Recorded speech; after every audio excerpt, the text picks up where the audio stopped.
Hi. Hello. Hi. It's good to see you guys. Here's Joseph. Wait, they're trying Hey to there, reply. Hold Joe. on. Hey Wait, Joe. hold on. Hey Joe. Where is he? I don't Oh, know. I Where can am see. I? Is he there? No, that's the No. alien. Hold on. There you Wait, there go. he is. Hey Sorry. man. Hey man. I'm, How I'm you not doing, good man? controlling it, and I felt like I Let me should. go to the studio. The Yeah, studio. of course. Take your time. How are you guys?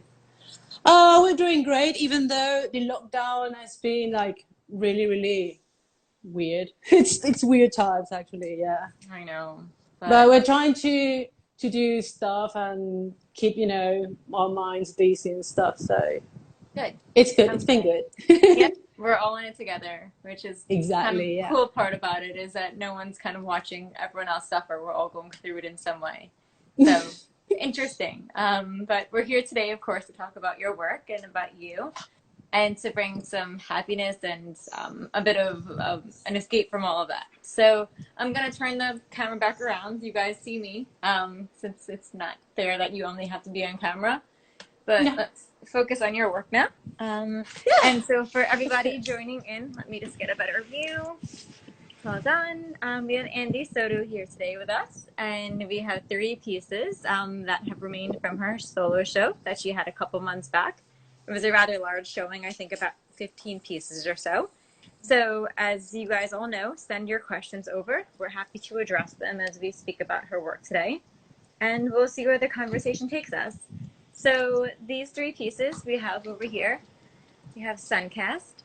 I apologize for any Oh, glare. It's good to see them again, isn't it? yeah, exactly. I love them so much. I mean, a couple of days ago, I was revisiting, checking out the whole collection, and it was like, oh my God, it took me forever. I enjoyed it so much, and seeing Oh, them again is like, oh, here they are. They're so pretty. I feel like I miss them too because we keep bringing artwork back and forth from the gallery, and so every day I go to the gallery and I get to see these pieces, and so I went for a little bit without seeing them. So I love having them here, and I love Emotions in the Sand, which is this piece over here, guys. You can see. So I love having her in my house. I have two works by Andi in my collection that I love very much, and she's a third that I always think about. One day, if things are good, we will definitely bring her home. And we have Soulmate up here. And for everyone who's looking at the works, if you're not familiar, Annie works with a couple different mediums. These have, depending on the piece, of course, this one does not have acrylic, I don't think, but Emotions in Sand does. There's gold leaf, gold paint, gold leaf, both, right? Yes, Both. exactly. Yeah. In that case, I use acrylics, and in Emotions in the Sound, I use gold leaf. Yeah. So you guys can maybe see the difference here. There's a bit of that texture here from the gold leaf, where over here where she has that very fine filigree line work. It's applied with gold paint. And then her hair, which she's so well known for, this the boundless twining and entanglements of hair are all with the ink. There's colored pencil, which I believe is for the skin tone, right? Exactly. And Yeah. the lips. The acrylic over here, you guys can see in the leaves. And something special she did for this show is especially noted here, there's a bit of resin, and it's probably hard for you guys to see, but she put it on some of the leaves, and it really gives them this really beautiful 3D effect where you have the colors and you have the veins and all these details in the leaves really emerge from that plane a bit more. And it's through Andy's use of resin and her experimentation with new medium, which is something she does regularly. Oh, you can see it in the toucan's beak. I think a little Okay. too right there. That was a good shot. Exactly. Yeah. Yeah. I Yeah. really, I really like playing with the resin because I want to give it that wet kind of feeling. Like it's not only like 2D. I want to give it more depth. So I really like the whole experimentation with resin, and I enjoy it so much. I ended up adding in almost all of the pieces. So yeah, it was really nice. Yeah. And you didn't tell me about it at first either. And so when I got the pieces, I was wondering, I'm like, how did she do that? And I was just so amazed. And And it's it was like, incredible. oh, I'm sorry I didn't mention it. Of course, I mean, my head is all over the place all the time. So, but Oh, yeah, I always wanted to give a kind of a surprise thing to people. Like, even though the hair is one of the main events of my work, I really like to add some kind of surprise things inside the job. So, and this time I used the resin to add the wetness to the leaves and some other details, and I really enjoyed it. And obviously, probably you already noticed, I wanted to work with more colors this time. I usually work with warm colors like red and pink and stuff. I wanted to add some greenery and other details that I really like working with. So, oh my God, I'm having a cat invasion here. Yeah. Do you ayúdame, tío? I'm so sorry. No, who's there? Let's These see. guys, I mean, you know, I had three cats and apparently they're already hungry. So here is Beta. This is the Oh, one that he's always meowing. This is the baby. oh, And look Shura is them. it's the black cat. So usually Oh, I don't like giving them too much space in my workspace, but today is an exception. So today's a lucky day for them.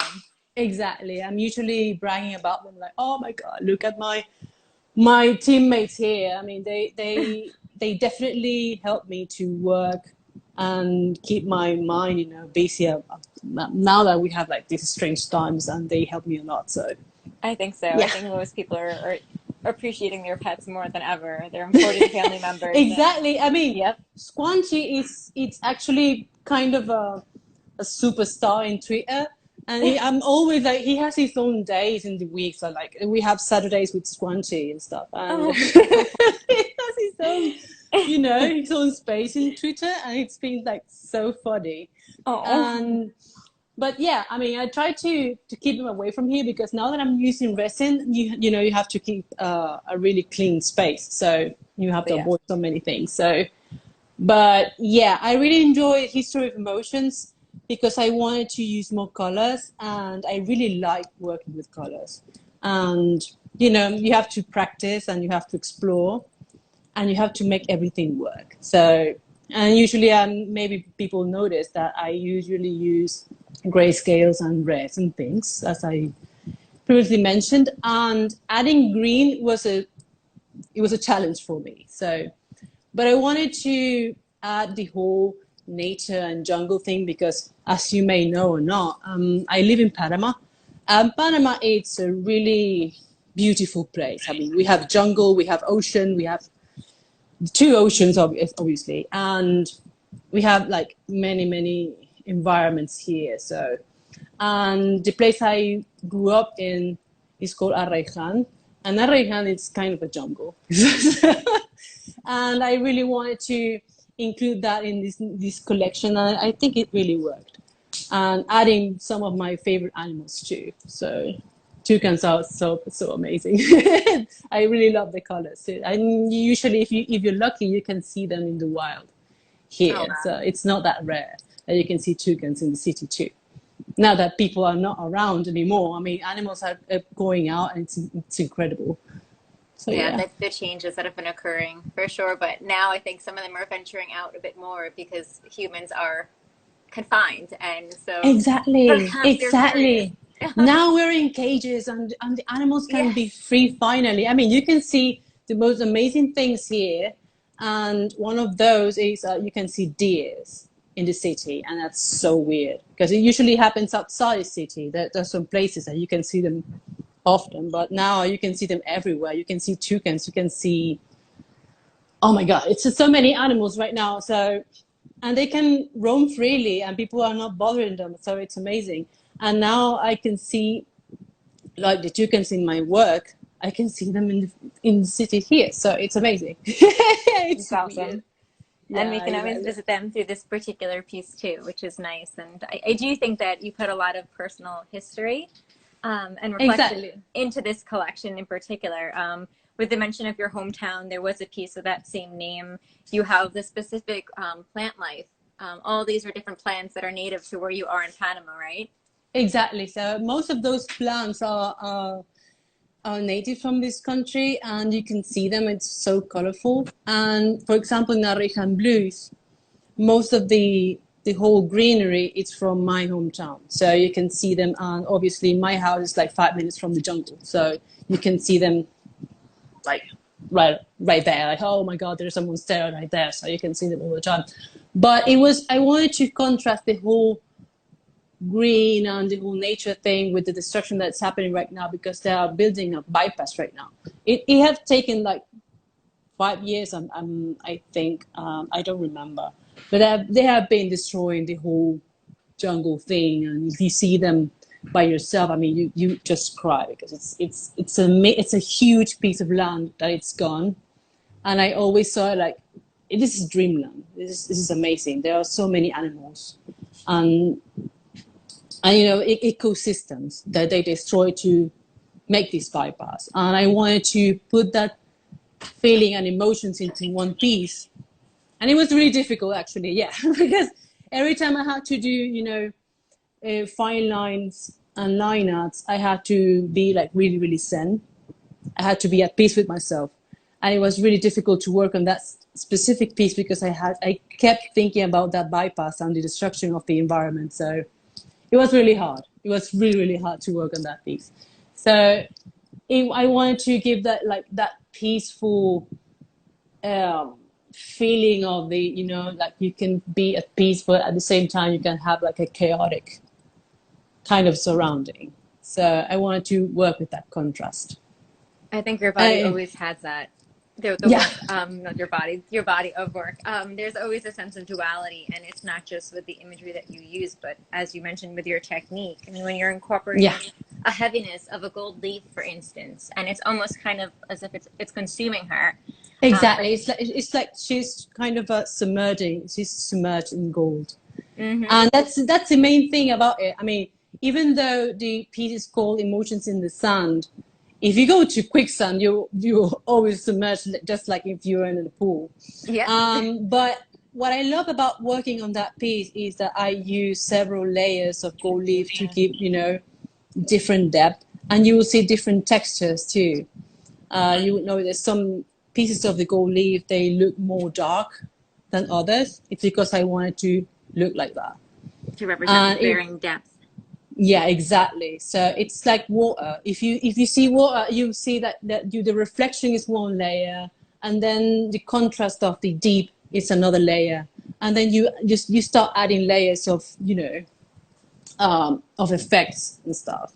But in this case, I only use three because working with gold leaf is really difficult, and if you have like that kind of line art, it's even more difficult. I was gonna say everything you do is extremely difficult because especially with your ink work. I mean, if you mess that up, there's no going back. You can't use whiteout, you Exactly. can't erase it. Everything has to start over. So you're, I think, constantly challenging yourself, which is awesome, working with these difficult mediums. Exactly. And one of the most interesting things that I really like sharing with people is that once I start, I don't stop. And there are like no margins for errors. If I make a mistake, one, I fix it. And if I fix it, I have to fix it really good because you don't, even me, I cannot see it. If I see it, I'll have to start all over again. And you don't And plan the hair. It's a very no, meditative, natural process. exactly. I usually have an idea on what kind of direction I'll go, but I don't like planning because that's the main thing of my work. I want it to be chaotic at a certain way, and if I plan it too much, it doesn't end well. I've tried, believe me. so so Irma is here. She is. I know. I'm just like, hi. Mi amor. She knows. She knows I love her. And yeah, so it's basically one of my signature things. And that's one. And the other one, it's every time I do line out of hair, I do my signatures.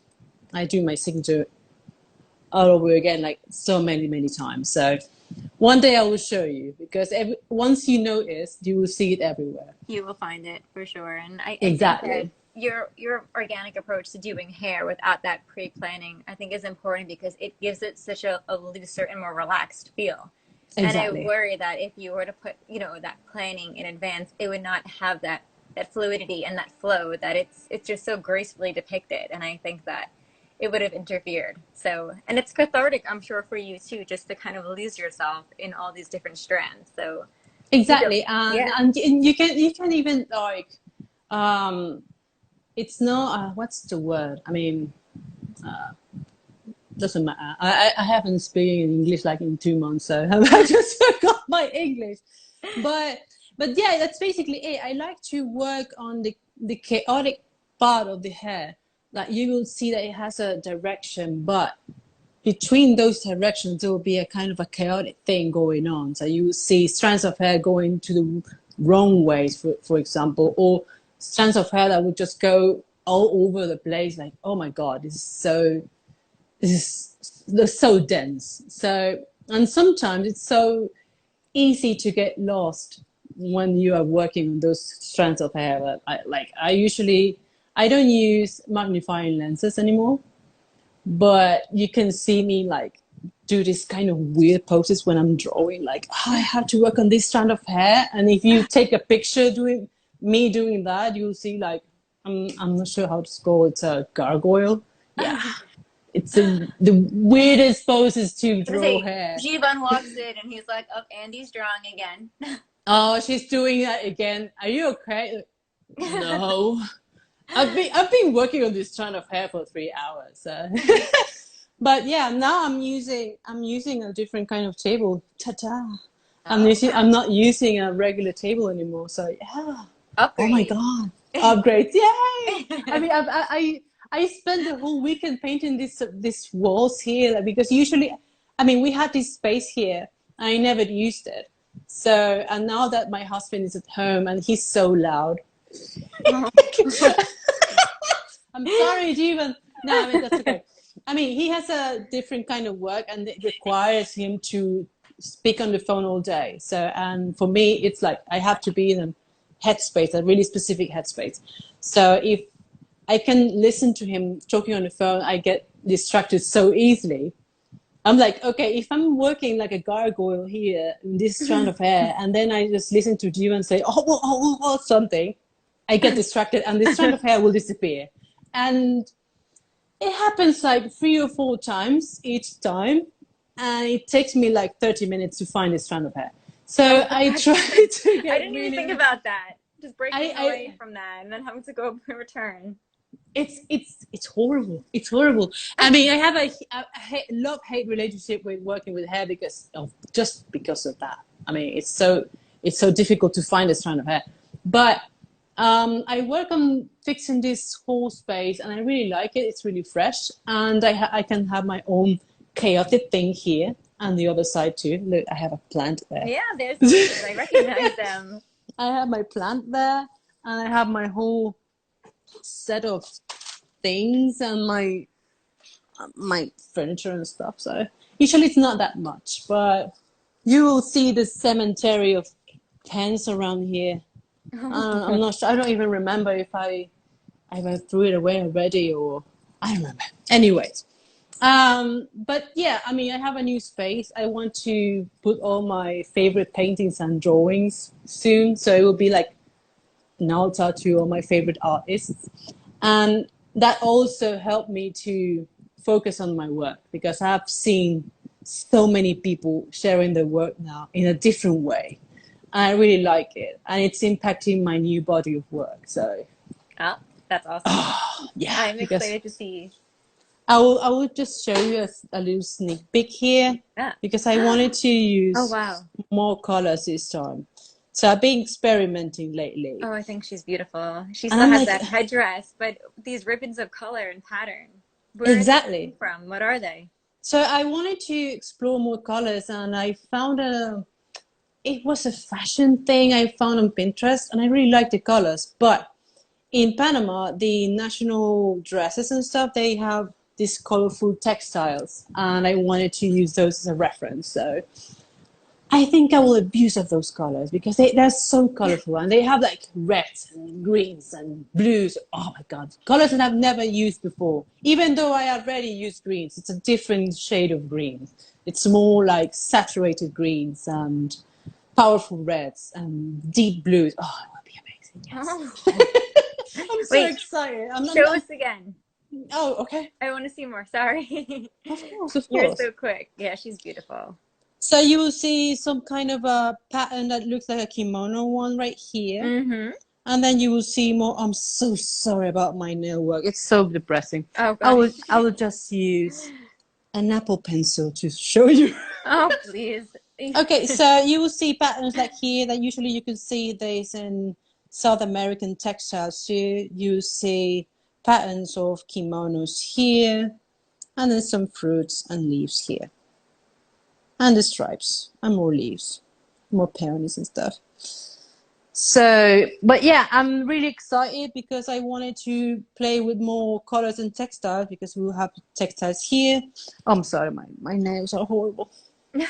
And we will start. I will start working on more textures. For example, these pompons right here are part of the national dress of folklore. Ah, So you will see lots of those textures right here.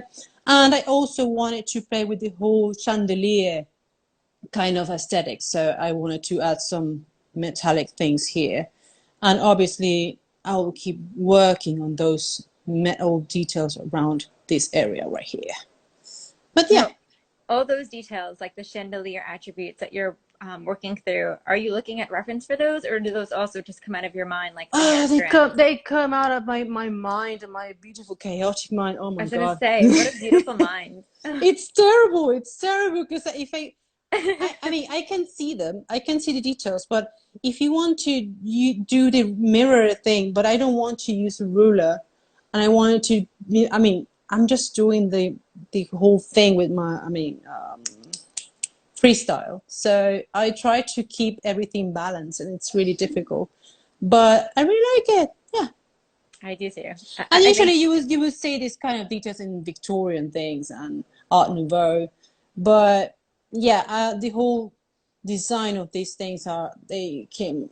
I mean, I just free-handed them and just inked them.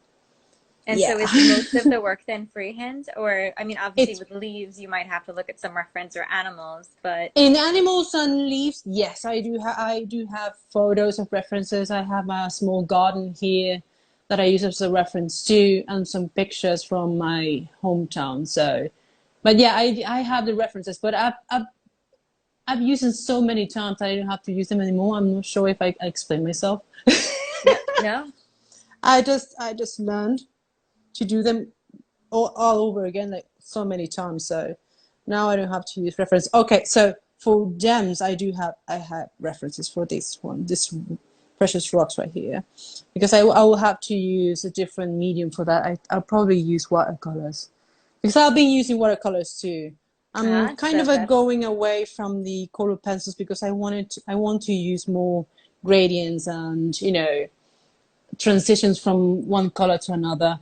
And I'm also being inspired by one of the makeup artists from here in Panama. His name is Alice, and Alice Full of Love, and his makeup artistry is so amazing, and the colors he uses, it's oh my god, so inspiring. So I wanted to explore more colors on the face. So you'll probably see more results in a couple of days. So you'll see. well, I'm excited to see it, and I know that everyone watching is as well. Yes. It's Let me cool to see drink. you Let me keep drink some going. water. Yeah, no, it's a lot of talking. We have some questions that popped up too, but I Yes. want to just make mention again how wonderful it is to see you constantly push yourself out of your comfort zone and evolve with the mediums because the work always has that consistency, but there are these little subtle touches where it's so evident that you've tried something new. And I think for artists, it's so important. You want to have that visual, reminder of it being your work, so it's recognized as such. But you also always want to push yourself technically and evolve. And I look really forward to seeing you work with watercolor and bring more of those colors out and the Victorian and Art Deco aesthetics too. Exactly, because I wanted to add more heavy details, and those heavy details are probably going to be Victorian, because I want the artwork to work with the frames too. So if I wanted to go more Victorian, I will have to explore more textures and more materials. So it will be really interesting, and that will allow me to work on bigger pieces too. That's exciting. So exactly, I that's love that. why I Yes. wanted to. This is one of my favorite things that I use. It's a 20 brush. Like, I think you can barely see the tip Oh of yeah, how this. thin it is. Exactly. So I wanted to explore more textures with this brush instead of using pens until the end of time. So that will be Now, interesting. when you experiment, are you going to experiment directly on that piece you're working on, or will you do some Yes. studies on the side? I rarely use. I mean, I rarely do studies on the side. Once I have an idea of what I want to do, I just go for it, and I will just think like, okay, so I'm self-taught. So when I started doing this, I started doing on my body of work directly, and that will allow me to work under pressure. It's a kind of a special pressure. So if I want to do it, I have to do it right the first time.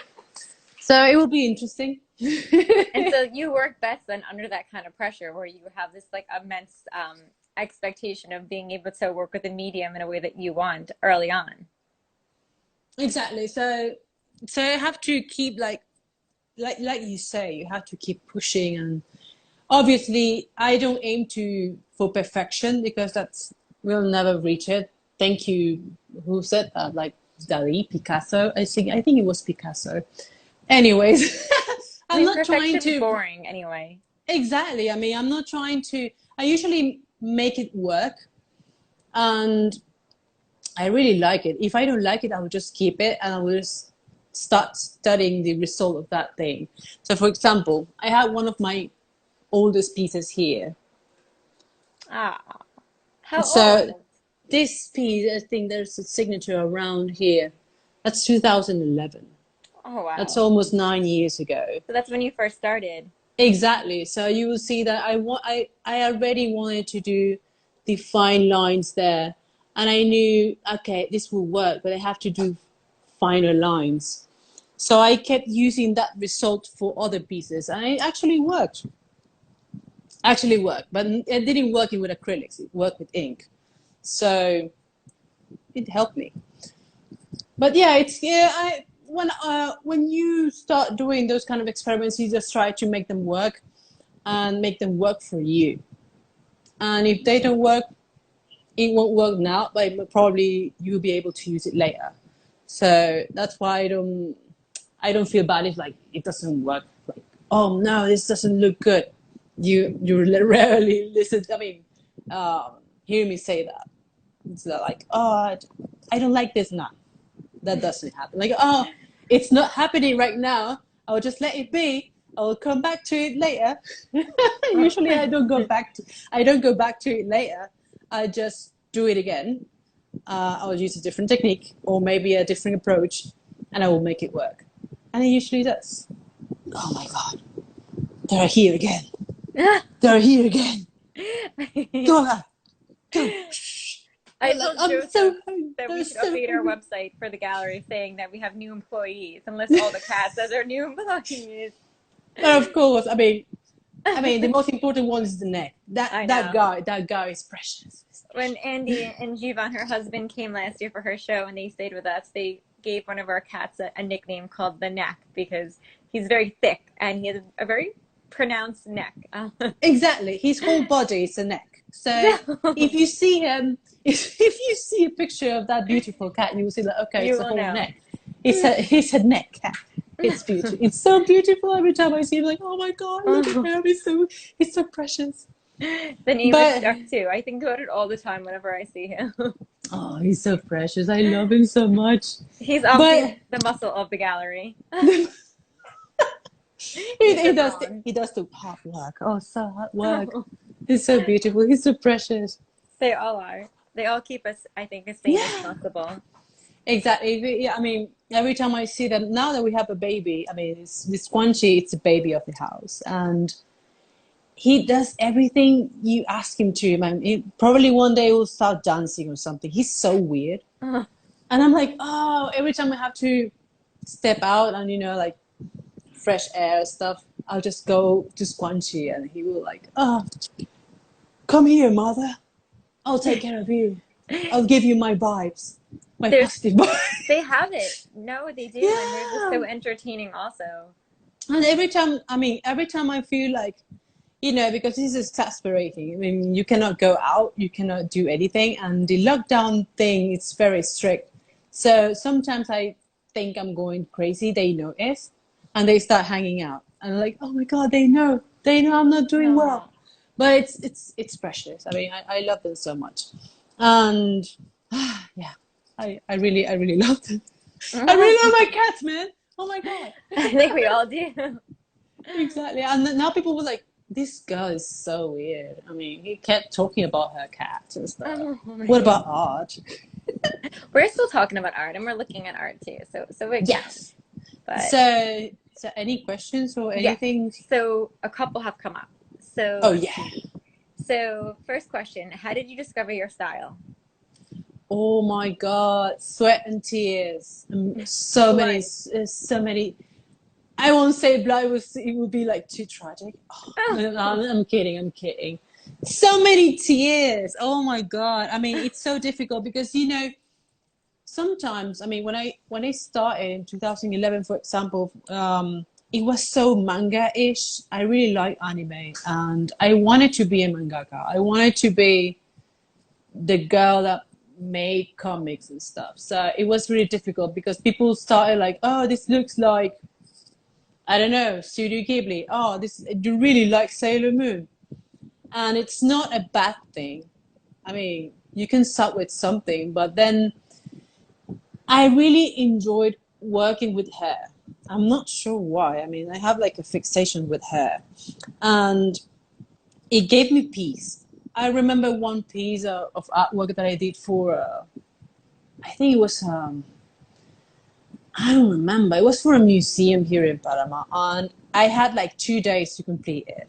And I started working on the hair, and I kept working on the hair, and then 3 or 4 days passed, and I was like, okay, so I cannot submit this for the museum, but I will keep working on this.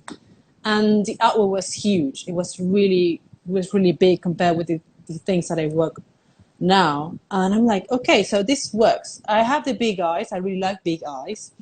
I really like hair. So I just have to keep working on that direction and work on the theme and subjects that I really like. And then I started working on my emotions. It was really interesting actually, yeah. But the hair, How it long do takes you think time. it took, though, based It off took of when you it started, took almost a decade, yeah. to Because get I to where I, you feel I you? I used to do the noodle hair before, but then it was so rough, and I didn't like it so much. And then I started working with blocks of color, and I felt like this is too easy. This is not me. I mean, I'm kind of complicated. I like to work on complicated stuff. So, and I started working with hair. But then it's not only the hair and it's not only the eyes, it's the whole subject matter of the thing. And I started exploring on my own emotions, and usually they are pretty dark. And the contrast between beauty and dark things and things that usually give you the creeps or something makes you feel like, okay, this is beautiful, but it makes me scared. That's the thing that I found that I really like. So, and I made it work, because you will see, I mean, working with hair, it's something that everybody can do. So you have to work with the things you have, and it's not only the technique, it's the subject matter too. And yeah, I found peace working on my own emotions and my relationship with darkness, and people noticed. So, and they identified themselves with my work. So that's a cool thing. That That's really really is. cool. It's a journey, Yeah, and it's one that doesn't stop either. So as you continue to grow too, you'll find that your work will evolve and reflect that as well. exactly. And trying to translate your own emotions into words, it's really difficult. So if you wanted to do a picture on an artwork that really reflects your emotions, it requires so much detail and so much effort. And that's why I just keep pushing that it's not only the technique, it's what you want to say. And I really like the idea that I work on something that will start a conversation. So it starts with me and it will end up with you, and you will talk about it with other people, and it will just keep going.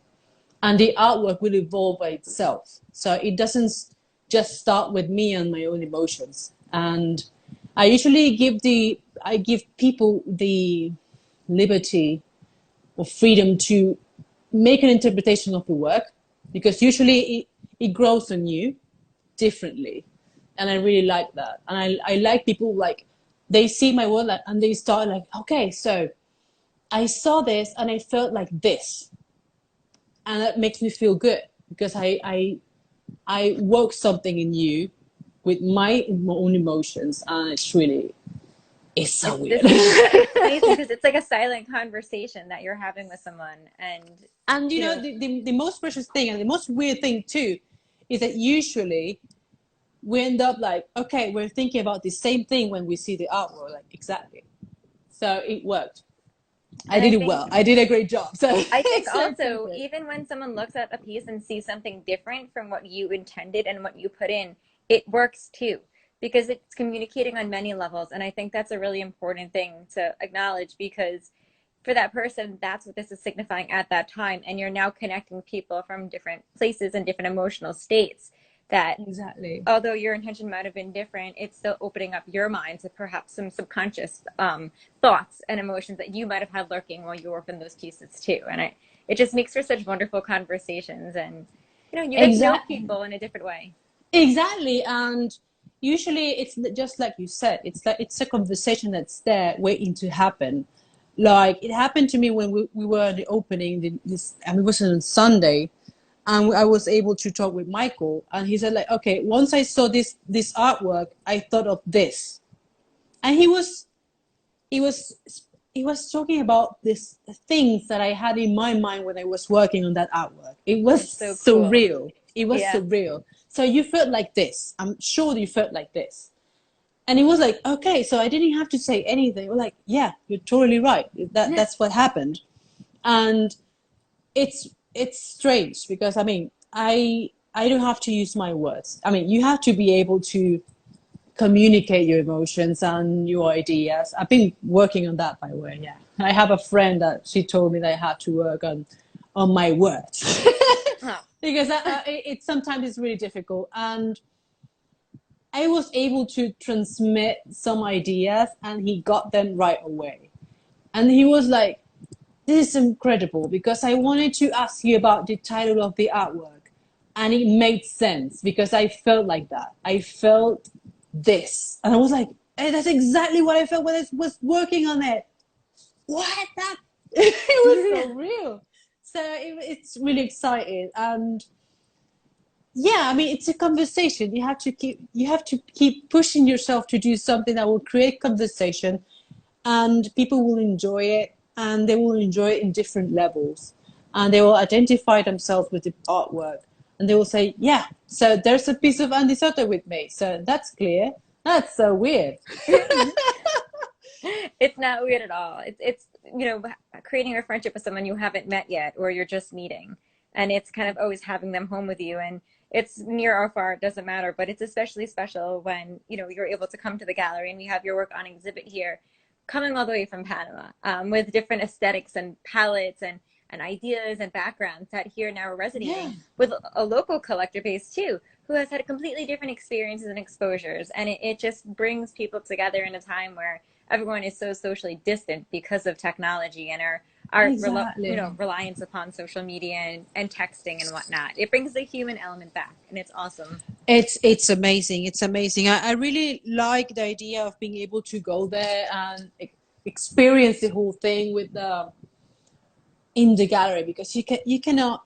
I mean, you have to be there. I mean, it's amazing to have an exhibition outside in the US, for example, but it goes to a new whole level if you can experience it with other people and share your experiences and share more things. Like, I mean, I work on this based on a right hand in the place that I grew up with, and he will start asking me about more details about my life. I'm Yeah. like, okay, yeah, so I have to open up. Okay. So yeah, in Arrejan, we didn't have like running water for a decade. There's some weird stuff like that. And then like I found myself in New York, like this is amazing. So my own experiences and emotions and my whole history of emotions have brought me here. And people are enjoying it and they are identify themselves with it. And well, I mean, it's amazing. It's It's an very amazing amazing. feeling. Yeah, Absolutely. yeah. It's amazing for me to be the intermediary between all that too, for all the times that you guys aren't there and the times that you are there, seeing those connections being made and those friendships that just come so naturally to everybody. And Exactly. it's And the important whole too. thing that you can keep. I mean, I've met so many artists. I mean, me and Mr. Mori, the last time I was there, I was like, I met that guy. It was so amazing seeing his work in person. It was like, oh my God, this is a whole new level. And then seeing him on Instagram live like 2 days ago or yesterday, yeah, 2 days ago, I was like, I met that guy. And he's amazing. Oh, And and sharing your whole experiences and the whole, oh, so how you do this? How do you work with your technique? And then you share your experiences and then you learn in yeah, like a couple of days. It's amazing. it is. And 10/10 will recommend. it's cool too because you have a lot of local collectors to the gallery that like and collect your work, and they're all such different ages and personalities and types. And I think it's so fascinating that artwork can expand beyond that, and Exactly. yeah, it's really really cool. So let's get back to some of the questions. Let's see. Yes. So next question is about bringing color into this past show. So I know we talked a little bit about that, but maybe we can just go through it briefly one more time. Yeah, of course. I mean, for History of Emotions, it's based on my own emotions and experiences in life. And I wanted to add more colors from my surroundings, and that included monsteras and lots of greenery. Um, I grew up in a small town called Arrejan. It's not that small because it's over 500,000 people live there. And we were surrounded by nature and animals and monsteras and the whole jungle experience. And I wanted to add that because that's part of me. I spent so many years of my life trying to block that away because I don't want it to be the jungle girl. Like, okay, so I I grew was up in the wondering jungle. about that because your work started off so much more monochromatic, as if it was almost a rebellion to the palette that you lived amongst and still do. Exactly. I mean, like every time you hear Panama, like, oh, so you're from the tropics, oh, salsa and stuff, and like happy people. Like, no, necessarily. I like black. Um, I really like black and gray, and I am really emotional, and I'm not salsa and despacito. I mean, I wanted to. I mean, it's kind of a cliche. They will expect you like you're Latina and you have to be like this really. I mean, I'm really loud. I'm super loud. That's a thing. That's a Latino thing. But I'm also super emotional and I blocked so many things from my past. But then just one day it clicked. Like you have to accept yourself first if you want to be a successful artist. And when you accept yourself, it's not only like you're really good at drawing hair. No, you have to add everything, the entire thing, the whole experience. You have to accept yourself. If you don't accept yourself, the artwork won't work. You will be just a machine, and that doesn't go. I mean, I don't feel like comfy saying like I like to work 8 hours a day to produce a artwork that won't have any meaning or emotions. So I evolved from working on monochromatic things to add greenery because I had to. I had to accept a part of my life that included lots of nature. And that part of the nature is really complicated. It's not like I'm just adding some monsteras because they look nice. They are really complicated. I mean, at least for me. And it was a challenge because I wanted to add everything into an artwork and make it work and make it beautiful. And at the same time, I want it to be meaningful for me.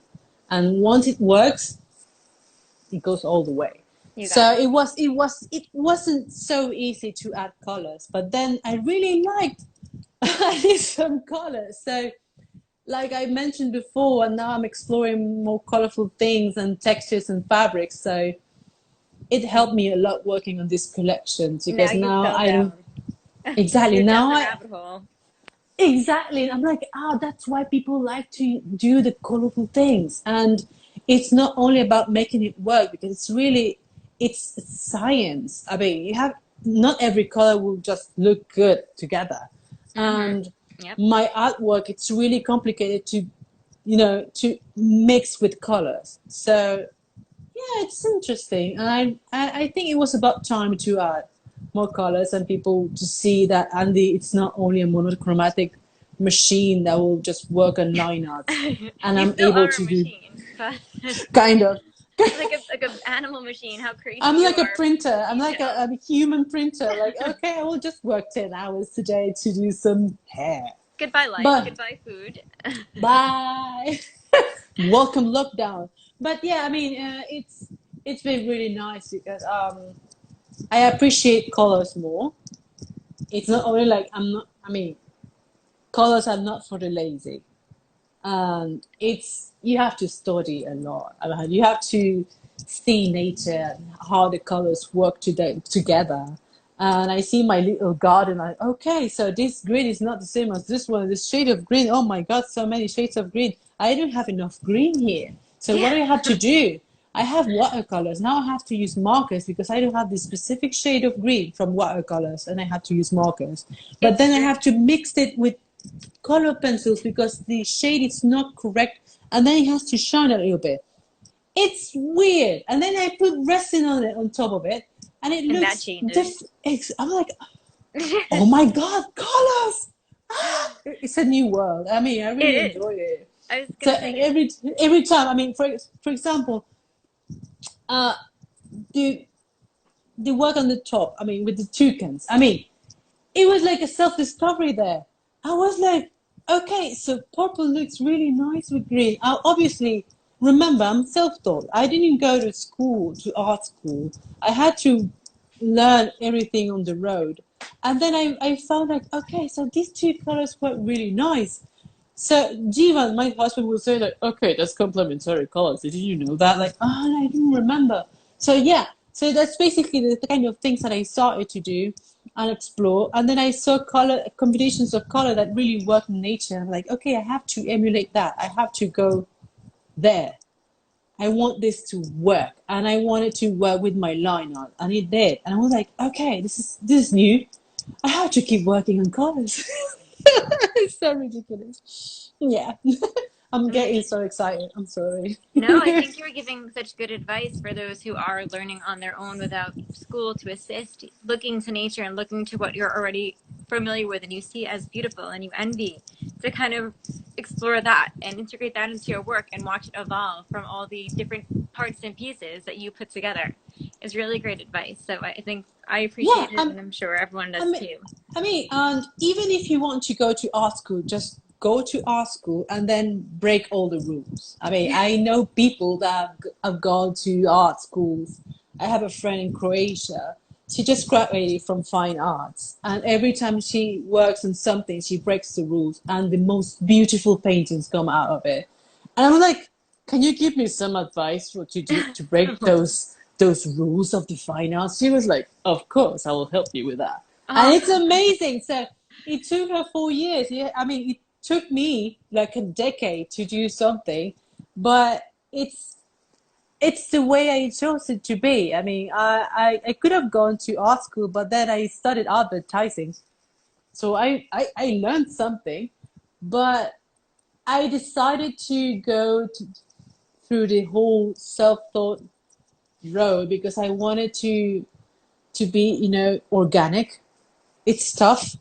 It takes more time, but it's rewarding. So, but if you want to go to art school, just go to art school. But break the rules yeah. afterwards. I think it's balance. It's trying new things while going against things you're already comfortable with and always kind of finding that in between. And I think that's where Exactly. artists, find that the best work comes out of it because you carry experiences and your knowledge.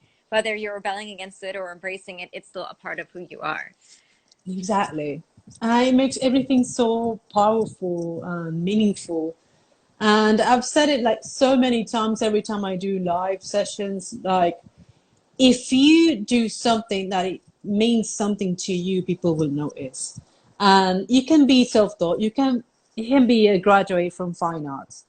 But if you do something, you do it from your heart, and people will notice, and they will identify themselves with it.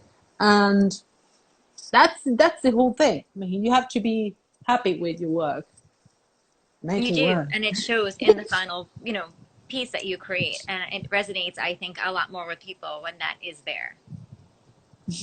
I'm sorry, I just saw Simon. Simon is always there. Oh my God. Yes, Simon. He's going he to art school. he had a question too for you, asking if you have ever tried gouache. What? It's around here somewhere. I bought it. I bought it and it's somewhere around that area. I'll try to work on that. I mean, I wanted to because it looks so good and the colors are not that bright and you have to study. But I want to experiment too. So yeah, probably I'll work on this lockdown thing and experiment with wash. Yeah, A lot of time for experimentation right now. It's one of the good things. exactly, exactly. And there's some people. I've seen so many people I recognize. Oh my God, I'm getting nervous. But yes, I wanted to do wash because the technique is completely different from watercolors from what I see it, and I'm pretty sure it will be really interesting, and the result will be completely different too. Because I'm always like detail oriented, and wash is more like block of colors and stuff. I've seen Joe Cooper, and her working wash is amazing. I'm like, It is. can, can will I be able to do that? Of course you can, Andy. You can do anything. As you're alone in your studio, Siobhan walks in and you're all like twisted and contorted for the You hair, you will talking to start seeing yourself. all these white walls covered in wash and oil someday. You'll see. But the wash is somewhere there. I mean, you see it's so chaotic, and that box right there, it's full of markers. Good Lord, I have so many materials here. You'll be surprised. But yeah, I started using this. This is the startless pens, color pens. It's amazing. The saturation of those. Oh my God, it's a whole experience. Oh Yeah. my God, my makeup is it's running. My natural makeup is running off. Today's the first day I put makeup on in weeks, I think. So, all right. So next question, and maybe we'll both answer this one. I think it'd be interesting to have the gallerist and the artist opinion on it. The question is an art's value based on whomever is willing to pay for it? Oh, how can I answer that? It's a I've complex never, one. yeah, I've never thought of that. I mean, pricing is always so subjective. So I don't even know how to answer that. Yeah, What? it's a good question. It's a really good question. Oh my God, you just caught me off guard. It's a bit of a detour from speaking about art in general, but I think that what will get an artist to where they should be at a financial perspective is consistency and honesty in pricing. I think that if you're jumping all over the place because one person's going to pay you $10,000 for this piece, but everyone else is going to pay you 800, that's not good because it's not fair to the collectors who pay more or pay less, Exactly. It and you has want to some maintain ethics there. trust. It Yeah, has some ethics involved there. And absolutely. obviously pricing is subjective, but you have to be consistent. And answering a little bit of the question because it's weird. Answering those kind of questions for me. I really like the idea of having Erica as my gallerist because she helps me a lot, a lot. She's business savvy and she has been able to guide me on the right direction. Because you have to respect the thing that you have collectors, and then you have to be consistent with your pricing, and that will depend obviously on the sizes and the mediums that you're using and the whole time that you're taking to work on those pieces. So, but yeah, Erica has been really helpful, at least for me, because I really need her to help me with those things because I'm a machine doing artworks, and I usually don't think about the pricing when I'm working on those pieces. But yeah, if I do something like pricing oriented, it would be. I'm not sure if I'm betraying myself if I say this, but I don't like working on that, like money oriented, because I think it goes against what I do, and I'm not sure. Now it feels weird. It's you need to have that as a like it needs to be removed because it would screw up the creative process. I mean, this is a totally different mindset, and you're doing something that's so innate and personal, and to put a monetary value on that, even though I should say that your work is worth a lot more than what it sells for. same thing for a lot of the other artists, all the work you guys put into it and the integrity and the beauty. I mean, there's so much terrible art out there that looks like somebody took an hour to create it, but here you are spending such an considerable amount of time and a level of heart into these pieces, and they are worth much more than what they're priced at. So anybody who's been thinking about a piece should really jump ball. The pricing is as Exactly, friendly as it is. exactly. And it's a commodity, and you have to find balance between, the Mm-hmm. creative process and the whole business thing. And yeah, I don't think about it like 100% of the time because I don't want it to take the creative process. But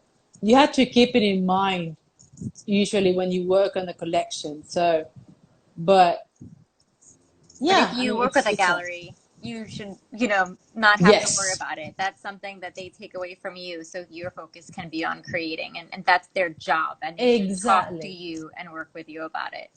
Exactly. So, and when you're working with the galleries and know your work and know how many hours it took to finish some artwork, and they will help you to communicate that effort to customers and collectors because usually it sometimes it's not all the time. That's my perception. I mean, collectors they see the work and they see like an investment. So you have to be like you have to balance everything out.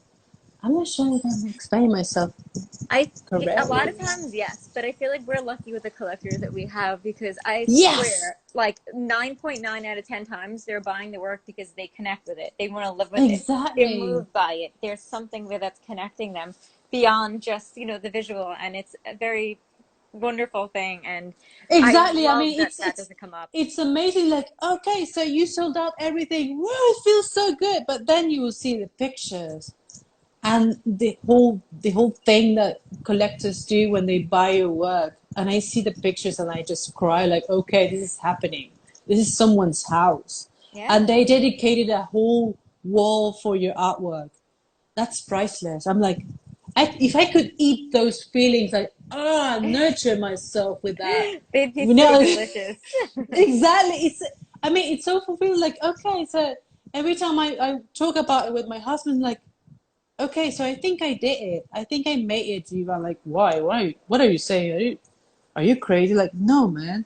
I just received a photo from a collector that has many pictures. I mean, many of my artworks in the walls, and they have a dedicated wall just for me.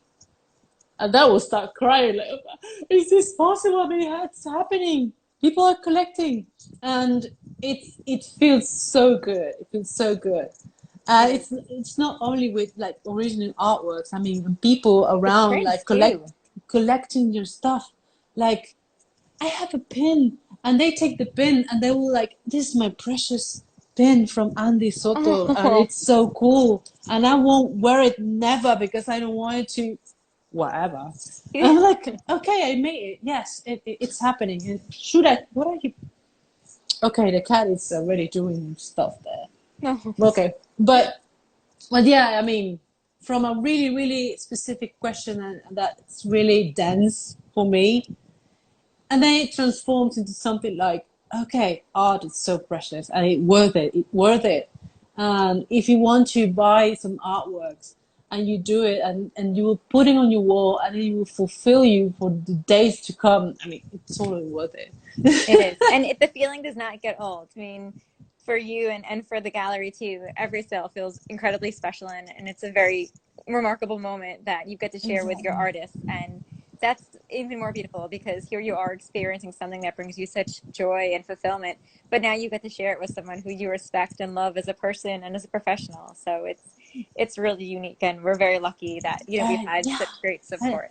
and So it's amazing. It's amazing. And when they keep sharing the walls, and oh my God, I yeah, added you something get to else to my see. wall. Like, oh, just And they keep ingrain buying it it. in themselves because it's their decor and their style now that your work is immersed in. So it takes on this new life and new persona, and it's really cool. All right, we're getting cut off now in about 10 seconds from Instagram. So I'm going to come Okay. back live so we can talk more.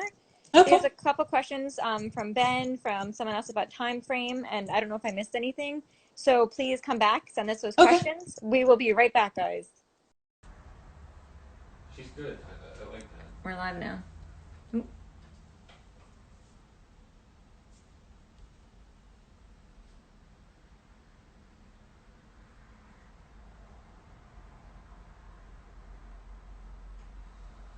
Okay, here's Andy coming in.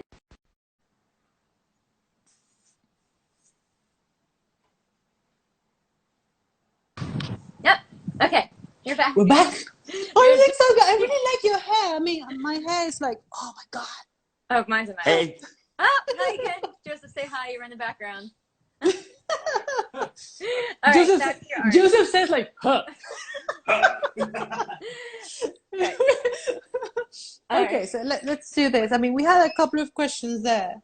We did. One was from Ben, who you met, our intern, our past intern, I should say. So he'll hopefully come back because his question was a bit specific. But someone else did ask about how long each piece takes. So let's talk about that a little bit. Oh wow! It all depends of if the machine feels good to work on that day specifically, and yeah, if she has enough ink to work. I mean, sorry. It usually depends on the size, obviously, and but not so much lately because usually it takes like. So I work usually like 10 hours a day, probably like 3 days straight. I can finish a 7 by 7 inches. But if the artwork requires more details, it could take a week, just one. And like I mentioned, usually when I feel like really, really positive or inspired, when I say it's inspired, it's like I really feel good physically, emotionally, psychologically to work on something for more than 10 hours. I could finish something in 2 days. So everything depends on how I feel. Do you work on more Um, than one piece at the same time, or do you focus no, everything? You do I one piece at focus. a time. I just do one piece at a time because I think each artwork deserves the complete spectrum of attention. And if I do several pieces at the same time, I feel like I'm not putting myself 100%. So when I start something, I will just finish it and then start all over again with a new piece. So yeah, it all depends from 1 week to a month, depending on how I feel. And with History of Emotions, I was really, really, really inspired. So, yeah, I think one of the pieces, I think Sunkasi took me like a day and a half. So here's Suncast, so you guys can see what she's So referring to. Sunkasi took me a day and a half, and the hair was really simple for me. The complicated part was the aura because I wanted to do something really regal and the whole aura and kind of a majesty thing. So I wanted to play with that and take my time. And taking my time to do that aura, it was like 10 hours just in the aura. When I say aura, it's the whole crown thing around her head. Oh, this gold detail. Exactly. So I did. And when you have to plan something like that and do it right away, you have to be really careful. So that's why it took so long. But it was worth it because every strand of gold there, it was done like 3 times. So if you see it from the side, you will see there are textures in the aura. Yeah, there's So definitely that's some depth there at 3D exactly. quality. And that's why it took 10 hours. But it was worth it. But yeah, I get that question like many, many times. Like, it looks so difficult. Yes, it is difficult. I won't say like, oh my God, it's so easy. No, it's not easy. Of course, it's not easy. That's why I have this thing on my finger right here. I mean, it takes a toll. But you have to be on your right headspace. And obviously, you have to stop for 15 minutes and you have to eat and you have to stretch your legs. You have to take care of your spine. You have to do exercise and you have to balance your life when you're working on something like that. And and obviously, working like a gargoyle for 10 hours will take a toll on your spine. So, so yeah, I try to.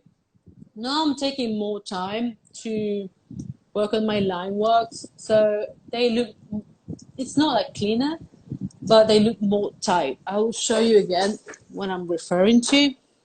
Because usually I go all wild with the hair. For example, in Suncast, you will see strands of hair everywhere. In this case, I will just use my Apple Pencil to sign this thing. So I will do more tight hairs. I won't do the whole crazy hair all around, but I will do this instead. Oh, sorry, this is a piece of hair. This is my hair. Or I will just add more chaotic things here, but the hair thing, the strands will be more organized this time, as you will see. So now chaotic, non-chaotic there. Now, do you Yuriko is find? here. Oh my god, I love her work so much. Oh. Yeah, I'm Well, sorry, I just get distracted all the time. no. Oh, good lord. Is the idea of being so chaotic with these strands, even though for you, when you do it, it's more, I think, meditative.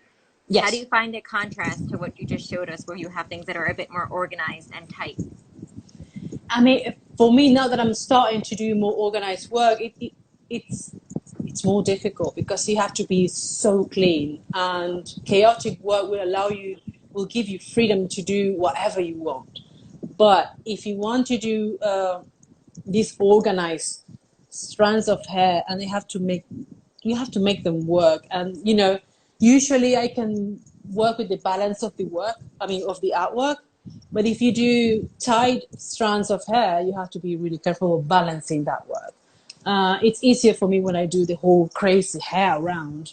But in here, let's do that again. I had to be really careful how I balance this artwork right here. Now that I have to work on this curve right here, it's not the same as this one here. So it's more difficult for me to balance the whole artwork when the hair is like this. If I do something like emotions in the sand, I will just go around like crazy and it will work. But here I have to be more conscious. Maybe that's the word. Yeah, I Yeah, think that's a great word for it. I mean, you've I have done to that be conscious. before, but not as the I think Mm, prominent element of the work. We've had very tight braids and elaborate hairstyles, yes, but they intermingled with this kind of very loose and very flowy type of hair that breeds that chaos too.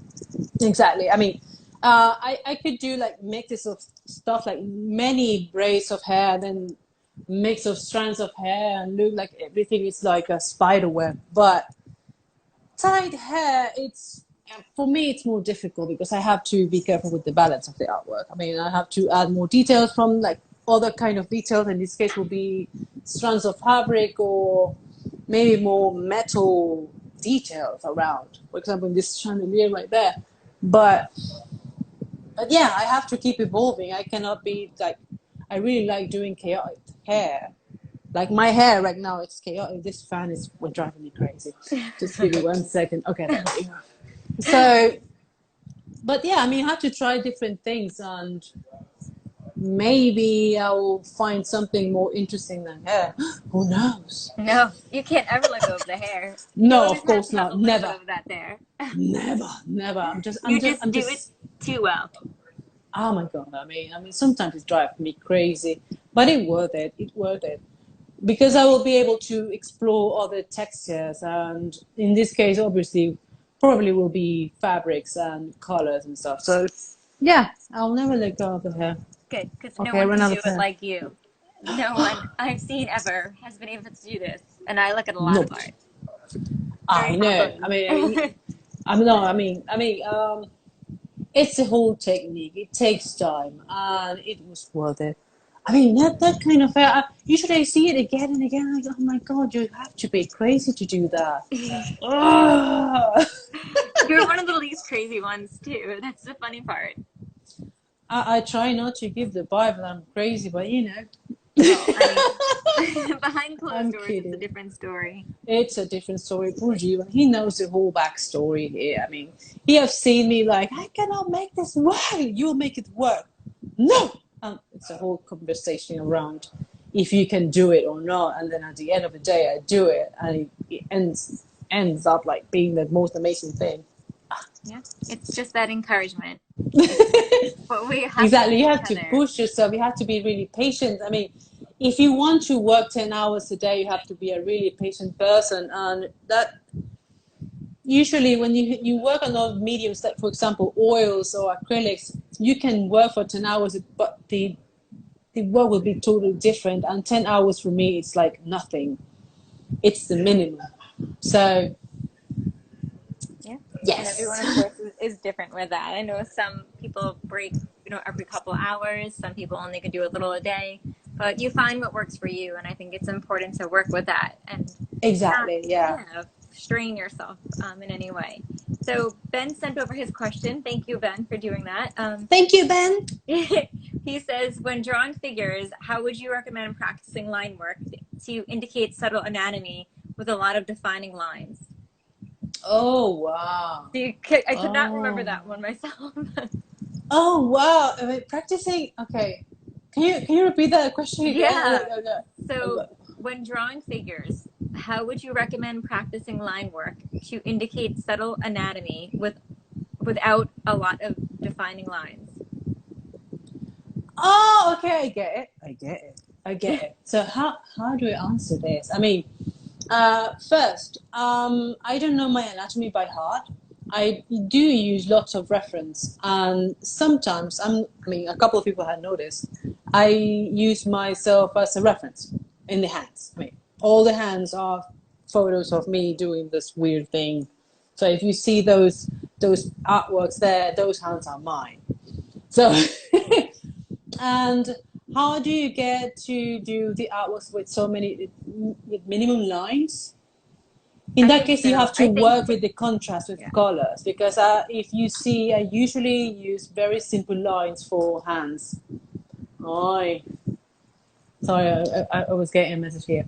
I usually I'm really simple with the lines for anatomy, but then if you want to work on the details of the hand, you use the colors to add the details. So I'm not sure if I'm answering the question I think so. I correctly. mean, without drawing it out, you have to subtly Because suggest. usually it's almost like an outline and that's it. I rarely use. I mean, I rarely do the whole texture of the hands and the details of these things that happen in your hands. I use colors instead, But you are and the very whole gestural with your hands too. yeah. You have to see those pictures. It's so weird. I mean, I had the picture with the whole claw hand doing that. I'm like, and the whole inspiration of the anime thing, like they use a lot of motions with the hands, and I really wanted to give that motion of the hands, and some of the people know that I used to work as an animator too, and I really like the movement of the hands. So if you see several hands in my artwork, that will be a movement of the hands. Mm-hmm. So I was going to just say and that, how that was something that I always noticed, but I never knew why. And when you had indicated that it was supposed to represent motion and the movement of exactly. time, I thought that that was such a fascinating and an exciting thing because I never thought about that. And now I see it and I see what I've always seen too. And I thought it was a really awesome Exactly. thing. It's not that you have just two subjects in one artwork. I mean, it's just one subject with several movements of the hands or movements of the body. So yeah, but I usually do outlines of the hands and the whole anatomy, and the details are just made with colors. Even if they are subtle, like because I usually like the milky of the skin to be really pale. Yeah. I use like 3 or 4 colors, different colors to add contrast and some muscles and some, this kind of thing is right here. Yeah, I just forgot the word in English, but Is yeah. it like shadows and stuff or It's kind of like this. like I just contours? exactly, yeah. Contours. The Okay. the contours, yeah. I There mean, we go. I do them with the colors, but you usually see just outlines of the hands, and the rest of the details are done with colors because I really like the way they look like that. Because I don't want it to be like doing adding so many lines when you have the whole thing with the hair. I just try to balance everything out. So that's why I contrast hair with the milky skin. That includes the hands. The hands will be only outlines. I think it again Yes, leads back to what we said. It's about balance, which you mentioned too. exactly. It's just not having too much of everything. It's taking a bit away and giving a bit more and finding the right Exactly. places to do it with. It's kind of a sacrifice. If I want to add more details to the hair, I cannot add so many details because it will be just a bunch of details and you will go crazy. I usually go crazy with so many details, and you have to balance everything out. Yeah. And when you have like black backgrounds and you have to work on the color of the skin, you cannot be adding so many details with ink. That's my humble opinion. And that's how I work with my things. So I've seen other works from other artists that they do add so many details on the hands, but that's a choice. That's my choice. I like Yeah. to add the details and contrast with colors. And now that I'll be working with watercolors, I'll be able to add more contrast and more colors. So that will be interesting to see. Yes. Well, we all look forward to it. It's going to be cool to see you again, explore new mediums and explore new textures and patterns and all these, additional inspirational elements that you're now looking at. So, yay. It's going to be awesome. Exactly. So if you have any other questions, Yep. Yoki, hola! Oh my god, I'm getting so distracted. I'm like, oh, I'm looking so professional with my crazy hair Oh God. here. I don't think any of us look professional these days. It's okay though. This is showing all of us at a different side, which is good. We're all humans.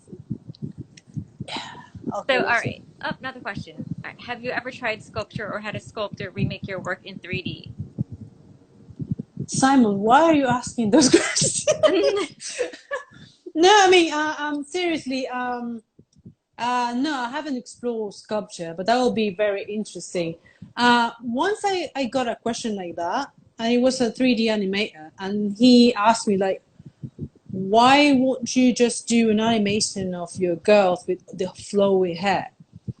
And that will be a pain to do, but I will have to find a way to translate those hairs into sculpture, and I'm not sure which technique will apply for that.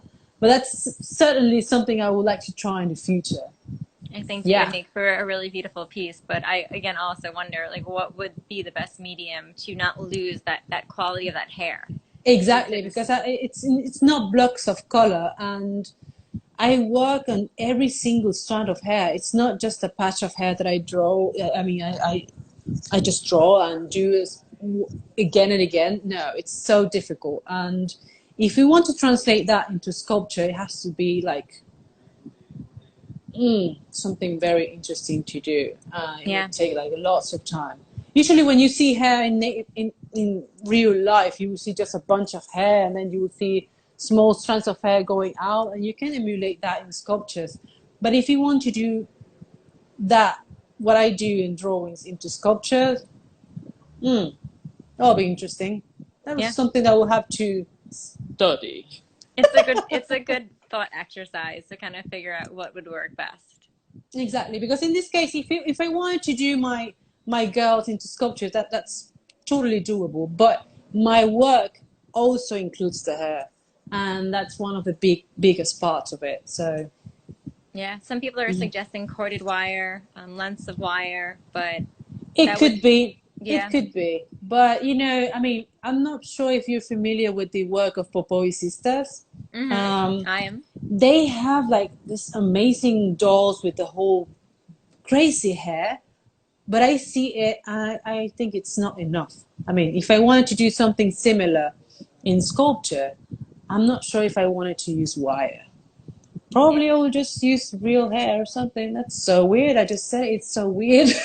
Oh my god. Yeah. Well, Yeah, I we're mean, just brainstorming now. yeah. It has become I a keep thinking it brainstorming too. session. I mean, there will be a way, and we'll find it if you want to. Exactly. I'll definitely keep you posted on that. Like in Yeah. 10 years. In 10 more years, I will see. I'm just kidding. But yeah, it's an interesting thought. I'll just put it in the parking lot there with the wash there. That's for future, Andy, not right now. Exactly, exactly. But It's a you will get totally there because you will want to try something new. So, yeah, totally. I mean, I want to start with oils first. So Simon, just be Simon, patient with me. yes, give Andy Simon, some time here. Simon, Simon from Wales.